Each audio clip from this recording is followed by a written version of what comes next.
রাগ করলা, বলো বিসমিল্লাহ, বলো সুবহানাল্লাহ। এই কথাটা যে ভাইরাল, এটা বললে আমলনামায় গুনাহ উঠে যেতে পারে যে কারণে, এবং কি এটা মারাত্মক একটা বিষয়।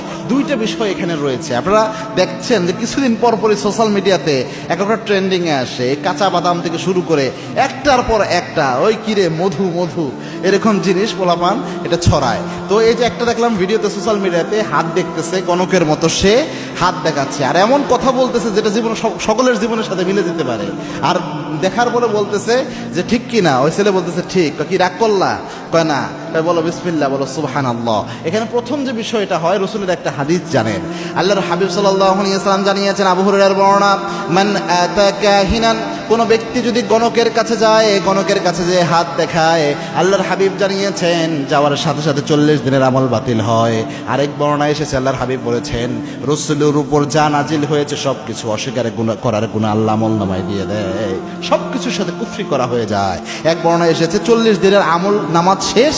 আরেক বর্ণনা এসেছে রসুলের উপর নাজিল করা যা আছে সব অস্বীকার করার মতো গুনাহ আমলনামায় উঠে যায়। এটা হচ্ছে প্রথম, ওই যে হাত দেখানোর বিষয়টা, যেহেতু এটা আমরা ভাইরাল করতেছি, এটা অনেকেই এখান থেকে উৎসাহিত হবে। এই জন্য কারো কোনো গণকের কাছে কখনো হাত দেখাবেন না, গায়েবের একমাত্র মালিক আল্লাহ। 2 নাম্বার, এখানে বিসমিল্লাহ এবং সুবহানাল্লাহ এটাকে ফান হিসেবে ব্যবহার করা হচ্ছে।